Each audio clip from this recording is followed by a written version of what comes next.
Welcome to Contractor Cuts, where we cover the good, the bad, and the ugly of growing a successful contracting company.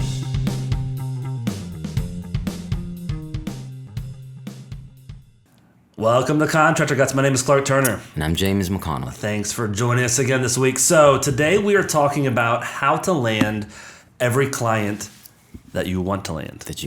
We're going to talk and dive deep into kind of intake, when someone calls, when we get an email, how do we handle that?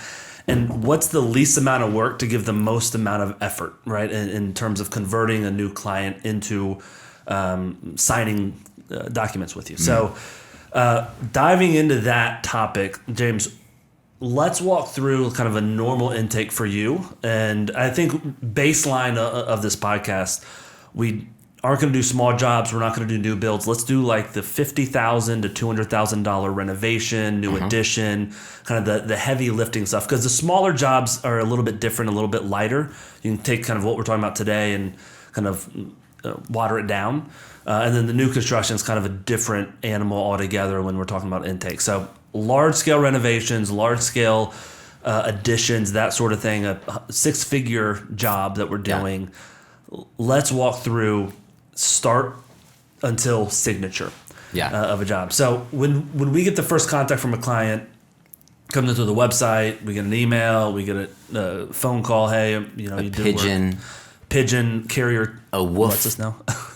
Woof. Woof. That comes into us, right? What is the goal number one? I mean, what's the very first thing that you're doing when that first point of contact comes in? So, and before we even get into it, I think this is probably not the most efficient way. Yeah. I think there's a lot more efficient ways to do it, but for getting the clients that you want, it's important to have a process that speaks to your strengths, speaks to the way that you like to operate. Yeah. So when we get a contact initially, sometimes there's a lot of information, and that's great. I used to like it in a specific way, but now I'm just like, put it however you want, because you learn things about people and how they give you their information. Yep. The type of information that they're giving you tells you what's important to them. Their knowledge of construction. Construction. And so there's a lot you can learn in just letting them put their thoughts together. Yeah. Some people will give you almost nothing. And right off the bat, I know that they're probably more old school. They're not wanting to give you all their information up front. They probably want you to come out there before they give you anything, even their address somehow. But you already kind of know what you're getting into when somebody reaches out to you if you have that kind of process set up. Yeah. A lot of people have the intake form that you can kind of tell them what you want. And when you have an office manager, that's perfect. You need that of like, this is what I want you to take. If someone calls, get this information, put it into the software, type it up, send it to me. Yeah. Yeah. But I think the step that I like to go to really kind of customize and personalize the estimate for them is once I have that information, I'm going to have a conversation with them, and hopefully I can put an estimate together even before that. But I never use that as like a bartering chip or a line in the sand to say like, well, I'm not gonna have a conversation with you until you give me this information. Maybe I'm getting that information from them on that phone call. But the whole goal is I don't want to step foot on site until I can get an idea if I'm even in the right range of budget for them. Yeah. But I also don't want, and this is kind of, I might be going too in detail here, but this is also has to do, I think, with your business model. Like, do you want people, I only want people that are coming to me that have drawings, that are already here at this part of the process, that are already whatever. And if that's your process, that's totally fine. Like, there is a lot of hand-holding and headaches that come when you are, you're going to help them all along the way. That's more of a boutique experience. Managing the architect and the engineers, all that stuff. So, that is more of the design build, but even design build doesn't necessarily deal with like the permitting aspect from the very front. Well, and a good point on that too is you don't want to get, I think what guys don't know that gets them in trouble is I'm not bidding or planning or pricing to do all of that legwork with the architect, with the engineer, all of the stuff that needs to get done on the front end. Here's the bid to do the work. Okay, you signed. Great. Now what do we need to do? And I spend 3 weeks of my time back and forth with the architect. And now we got the plans. The engineer needs to sign off. And I'm not even charging for that, right? Yeah. So understanding that in the very beginning, where's our baseline that we're starting with this customer?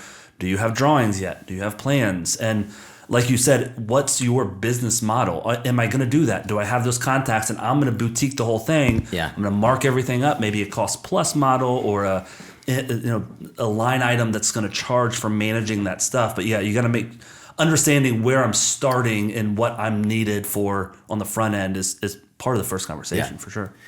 And I think that if you want to have that type of like clarity in the relationship, then having that's good and that's important. I enjoy the kind of caveats and the weird things that you kind of have to figure out sometimes. Yeah. So the way I do it is if they haven't given me information, I'm going to reach out to them. However, if they've given me their email or phone number, I'll always call them first if they give me a phone number. But I'm just going to try and get that initial information from them. Yeah. Even if they're like, I just really want somebody to come out, I'm like, yeah, absolutely. Let me get some information, and that might be the best next step. Yeah. There might be some other things. If you mind giving me just like, what's the square footage or what's the goal? Yeah. That ultimately my goal is to understand their goal. Yeah. So not necessarily, we want an addition, but we want an addition because my mom's moving in. Okay, maybe we need to talk about ADA or the future possible need for ADA accessibility that we need to do now because we're going to be messing with this exterior wall. So let's talk about ADA. Yeah. Maybe she hasn't thought about that. How much do we care about personally what we want versus resale value versus like all sorts of questions on that front end as to usage of the space and what's the purpose is going to determine, if it's solely I need to add the square footage to increase my resale value. That's a totally different bid than my mom's moving into the basement and it's got to be perfect for her. Yeah. And then what a lot of people are, they'll do an addition and it's like, we want to move the kids upstairs. It's like, okay, that's better. That's good knowledge because why don't we talk about, we're going to have to pop the top. Why don't we talk about doing a layer of insulation, really soundproofing insulation in between the bottom floor and the top floor. We need all they wanted to do was do like a playroom upstairs. We got a lot of space up there. Why don't we add 2 bedrooms and 2 dormers and you get 2 bedrooms out of the deal that are really more beneficial than just a big open space. Yeah. Those are the types of things you start adding value to the client by just your knowledge in the industry and offering them suggestions. They don't always have to take it, but giving them your knowledge, and that's part of the education too. Yeah. Well, one of the hard parts in coaching guys about this part of the process is this really is an art form. Right? It's not like you do A, B, C, D, and E, and you're off to the races. Because I feel like almost every client's a little bit different, and there's an art to creating what they want, pulling that out of them. When do I do this? When do I not do this? When do I do? When do I go on site because that's all they ask for? Versus when do I have to get? So we're talking through the different ways that we create it on our own, and really like there's a B, C, D list of you do the intake, you do the phone call, you do a desk estimate, you do an on-site, you sign the contract, right? That's kind of the flow that we've always coached on and talk about on the podcast. But that being said, the purpose is not task driven, and guys want to have tasks. Guys want to have, you got to do this, then I got to do this, then I got to do this, and those are my tasks. No, it's desk estimate time. I'm not going to come out there till I do a desk estimate for you. Yeah. Right, and that is not the purpose. The purpose is not completing these tasks. The purpose of what we're doing is that everything we're doing during this process is to build trust with the customer, understand the fit both ways, not just if we fit them, but if they fit us as what we want to say yes to. And then also understanding the vision and goals and making sure that their vision and goals lines up with their budget, right? And so if we build the trust, we understand we're a good fit for each other, and we've got that vision, we're going to land that client every single time. Yeah. And so going along with that, that first phone call that you have, let's say that's where we start, right? We've got the phone call. in that first phone call, before we've even put numbers together, before we've talked through, you're talking about, we're asking what they're looking for, help guide me on what I'm going to build out estimate wise, the purpose of the space, why you're doing the addition, new build, whatever's happening. And then what else are you looking for? I know oftentimes we're looking for red flags in that conversation, kind of the stuff, that the fit part, right? Do they fit me or not? What are the red flags for you that is not a fit versus the green flags that you're like, oh, I want to work with these people?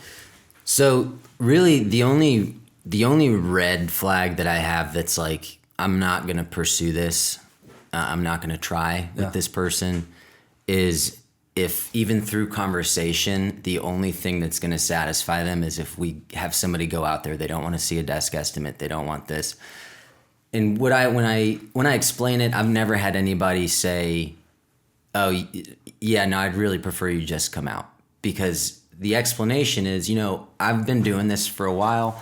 I can do a pretty good job of getting us in the right ballpark just by having a conversation with you and spending an hour of my own time kind of building something together. Yeah. And then I want to share that with you and talk through it with you and make sure that I've got an understanding of it before I send my project manager out, because that's an hour drive time, an hour on site with you, an hour back to the office, working up the estimate, an hour or two, depending on how big it is. It's a lot. It's a big time spend. And I'm pretty good at getting us in the right ballpark so that we at least know if we're going to be a good fit. Yeah. Now, if they are not okay with that and they're like, I just don't feel comfortable with that, I want somebody to come out, that's fine.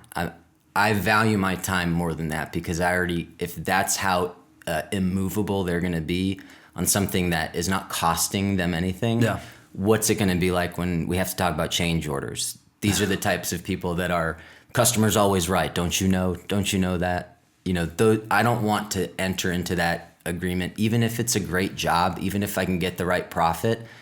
That's not worth it to me. Well, and the close ratio on those type of customers are very low. When it's I don't have time, just come out and give me a price on it. Yeah. Well, I don't know what I'm giving you a price on. I just need to have a conversation, understand. Well, I'm doing the basement. I just need to come out, price out, renovate my basement. Yeah. Great. I want to have a 30-minute conversation. I can get some round numbers for you. And if they're not willing to spend 30 minutes of their time, but they want to spend 4 hours of your time, that's an unequal relationship. And we're starting off in a desperation mode. I'll do whatever you say. Yeah. And it just starts the relationship that way. And it's a good point, though, too, because that's part of like they more often than not, and this is why they might have that opinion at first, the client, I'm saying, after you explain it to them, most people are like, that makes total sense. Yes. That makes total sense.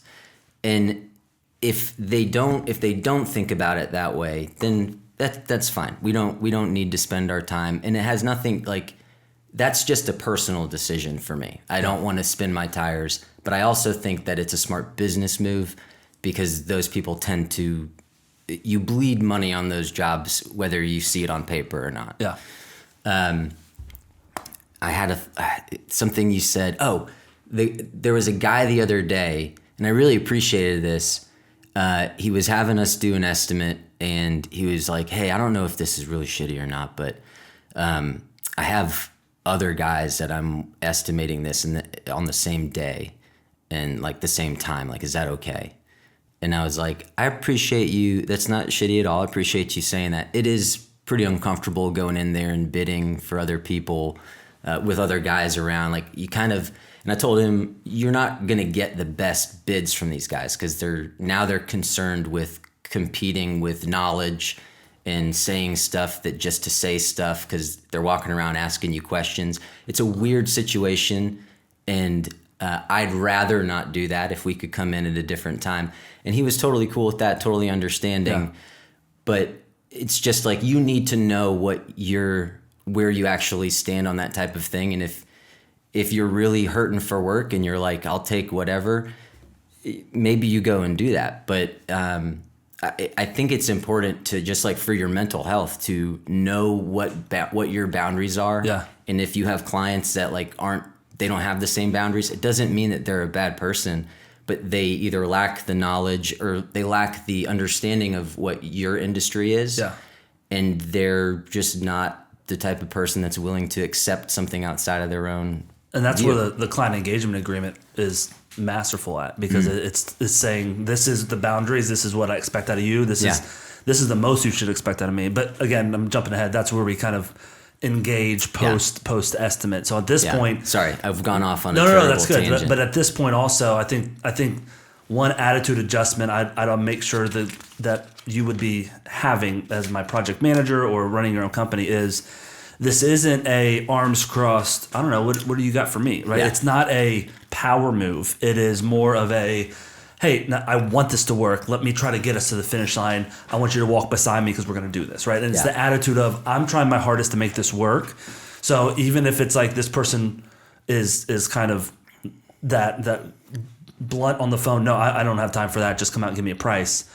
I'm not going to be like, well, then I'm not doing it, right? It's not that. Instead, it is well, listen, this is part of our process. This is how we are efficient when we get on site, because I have all of this stuff. So I'm saving you time where my estimate's going to be 45 minutes as opposed to 3 hours trying to get this information from you.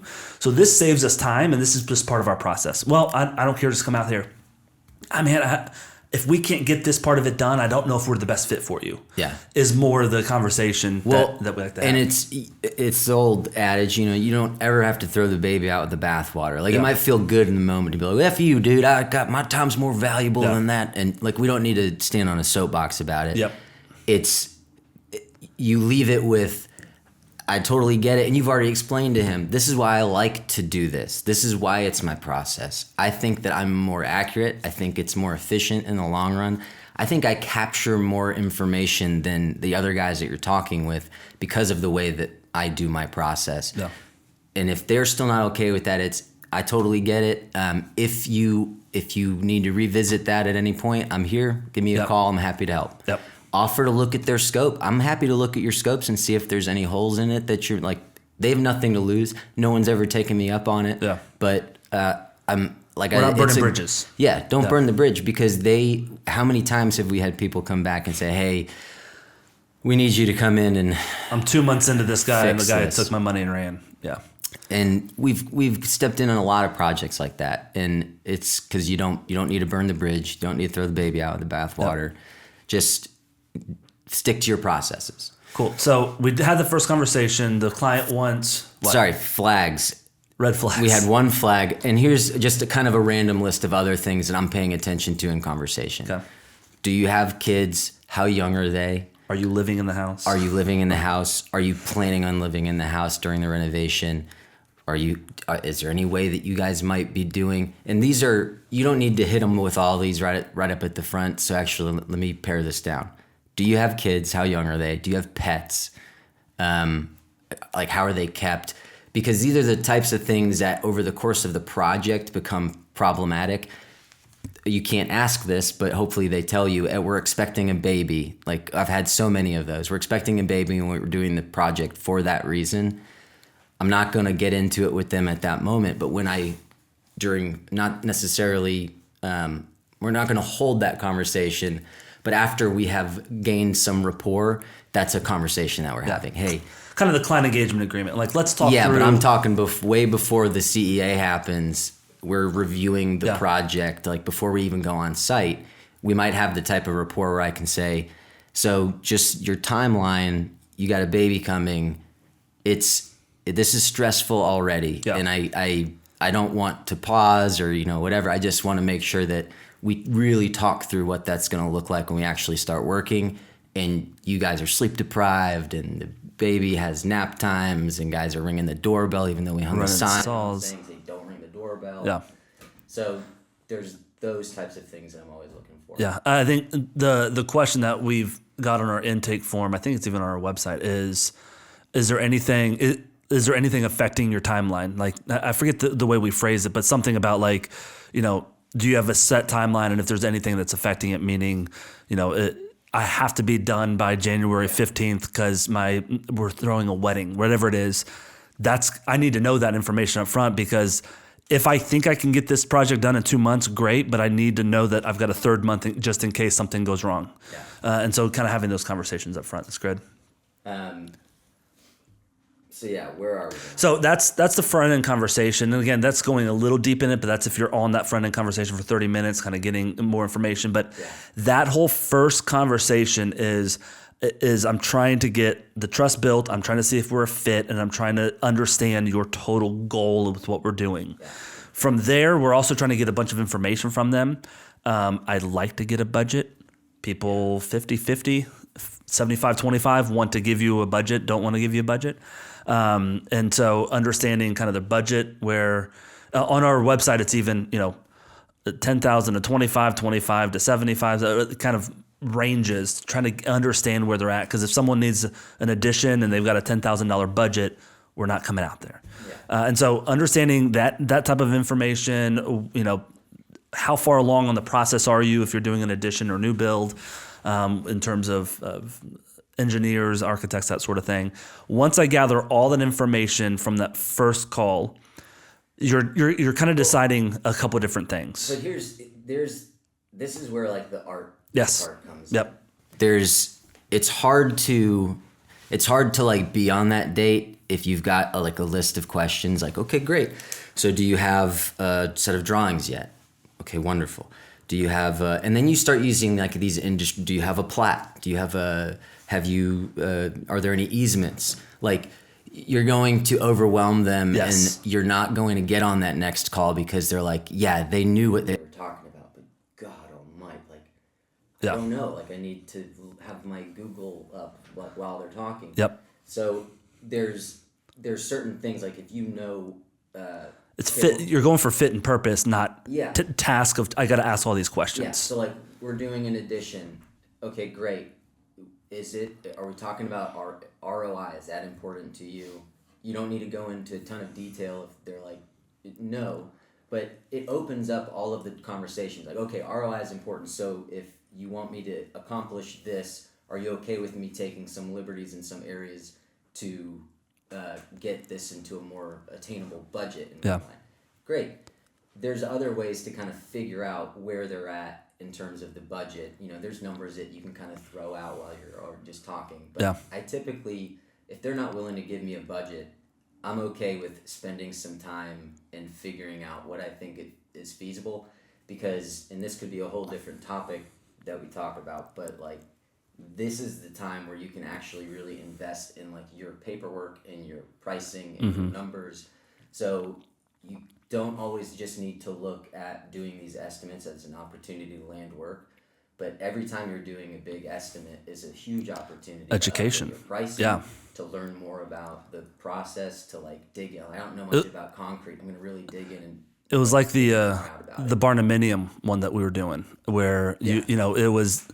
And again, this is kind of going further down once we had some pricing wrapped around it. But once you had pricing wrapped around it, we were a couple $100,000 over what they could do. And so you started getting creative. What if we did this? Do you care that much about this part of it? Yeah. But then you also use that as kind of research on what's the difference of a barnuminium versus a new build, because we've done new builds, but this is our first barnuminium, right? And so it was kind of the educational piece, but also, post desk estimate, it allowed you to kind of get creative on what's their goal with this space and how can I make it cheaper, but also achieve what they're looking for. So. And I think keeping in that, at the end of that conversation, I always try and kind of leave them with more information they're probably looking for. Yeah. But I want I want them to understand what the next steps are and what I'm actually providing for them. Yep. Because you have people that haven't said this to you yet, but what they're going to do is take your estimate and submit it to the bank and say, hey, this is what I have 3 contractors. Here's what they're all saying. Yeah. I'm not ready for them to do that because the bank is expecting those numbers to be more baked than I have them. Yeah. So in that conversation, before we get off, I'm saying I'm going to spend an hour or 2, depending on how big the job is, putting together a proposal, essentially. There's going to be some numbers that I feel good about. There's going to be other numbers that I don't, that we're going to have to really get guys on site to wrap better numbers around it. But at the end of the day, this is an estimate. And until I have all of my guys look over these drawings, or we have to get the drawings made and this, that, and the other, we'll talk about due diligence at some point. But I'll tell them about that due diligence and all of the work that we need to do to turn the estimate into a quote. And the quote is something that we feel comfortable standing behind. Yep. So that sometimes can come up in that first conversation where it's like, we want to submit this to our bank, or we want to submit this for a VA loan.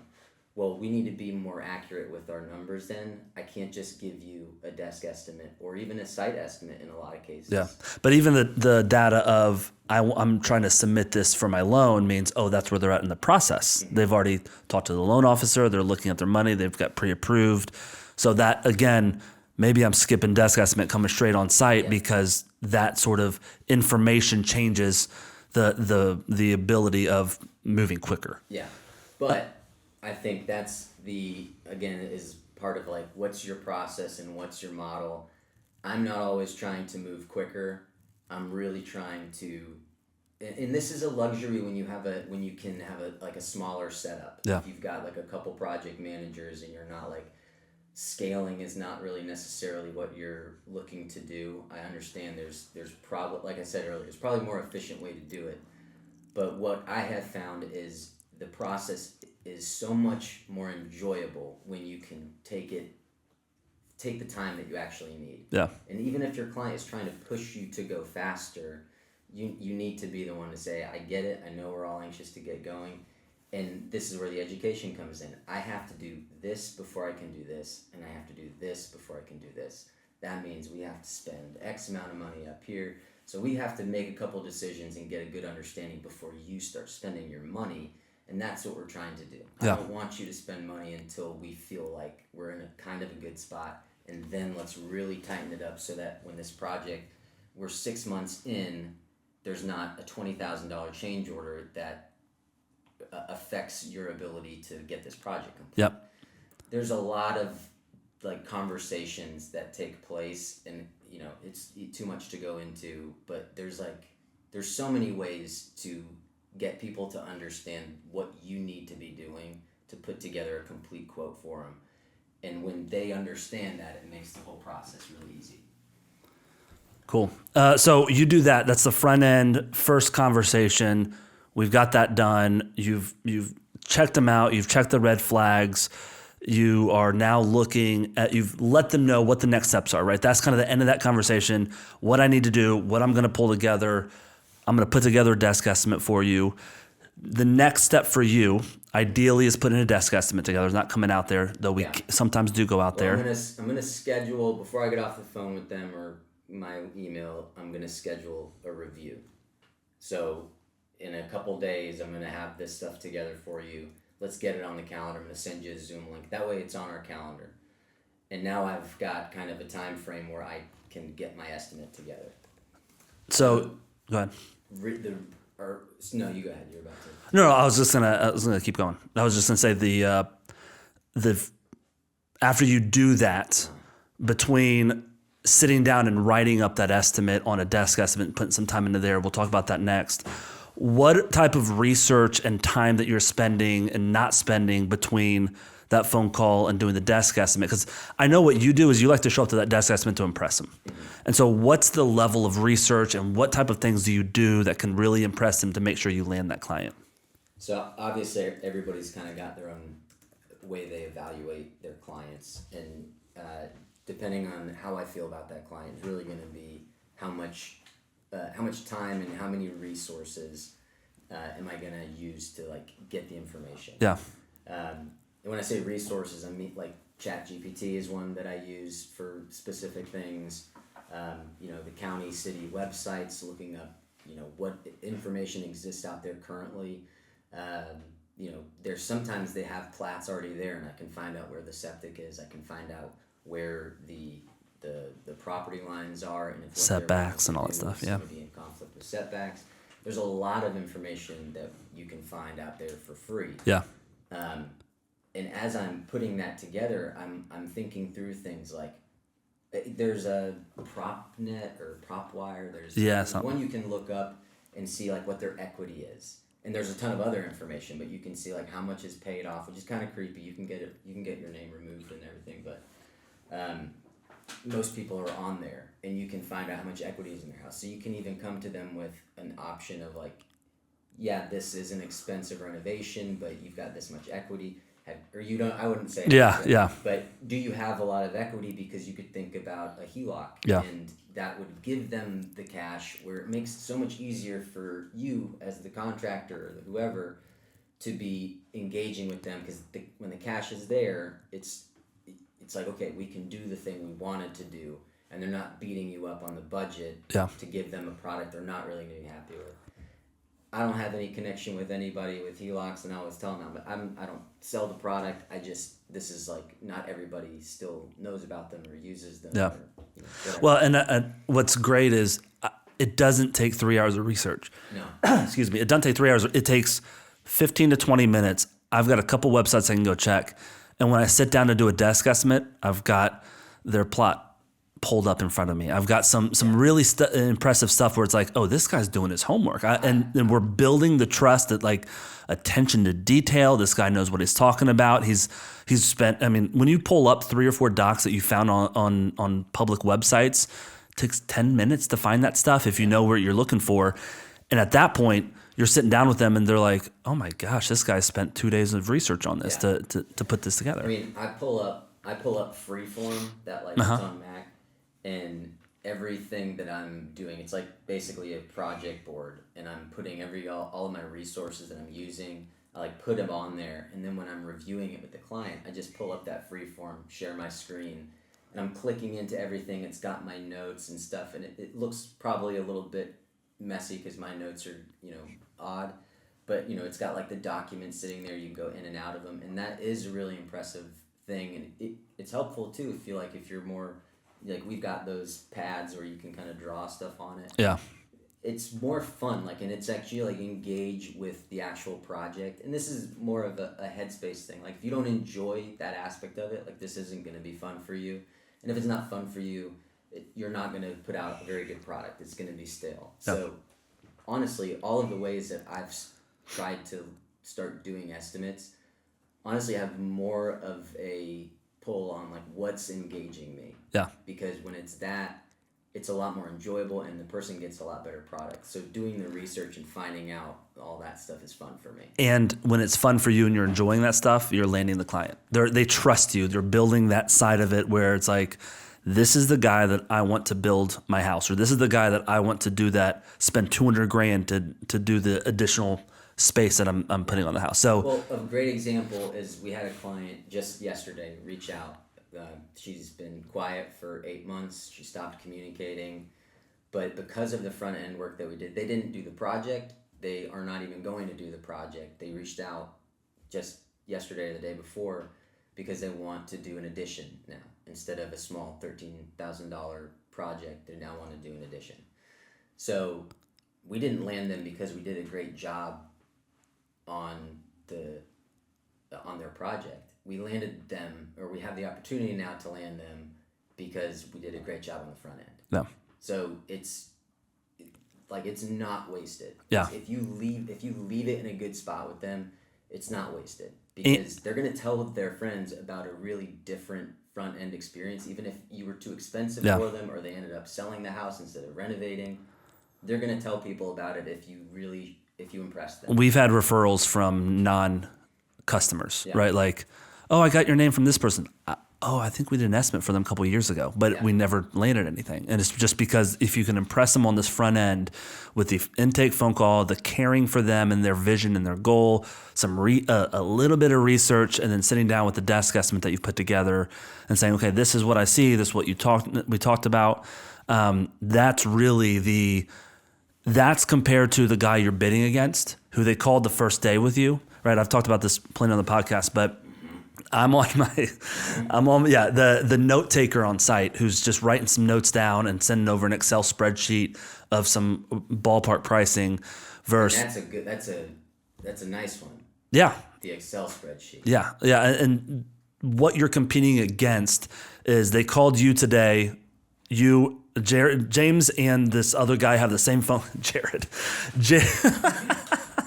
He's leaving. He's out of here. I said you did it one time. I said the first time's the last time. I told you that. So Jared over here, But you show up on the same day they call you, and then they call the competitor, and you have this conversation asking about their goals, asking about their purpose, asking about understanding what they're doing while they're doing it, and you have a 15-minute phone call with them. The next guy says, "Yeah, I can be out there Friday. Let me know. Text me the address, and I'll be about there between noon and 2." Right? And so already we've impressed them, and then you've done some research, you've had the conversation, you've put together a desk estimate by Thursday for them.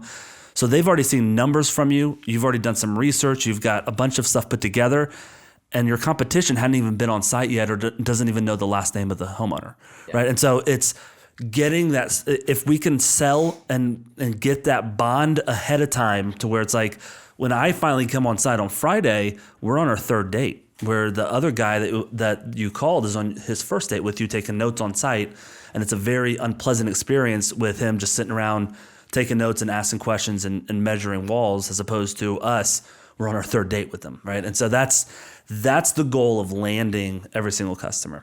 Yeah. So we're going to wrap there. We've got some other stuff we'll talk about, but we're going to go kind of a part 2. Next podcast, we're going to dive deep into how to build the perfect estimate. So what we're talking about today kind of carries on to there, because we're going to talk about, now that we've done in person, we're going to talk about next episode the desk estimate and how that converts to a completed estimate. And so what details we want and how to build the killer perfect estimate.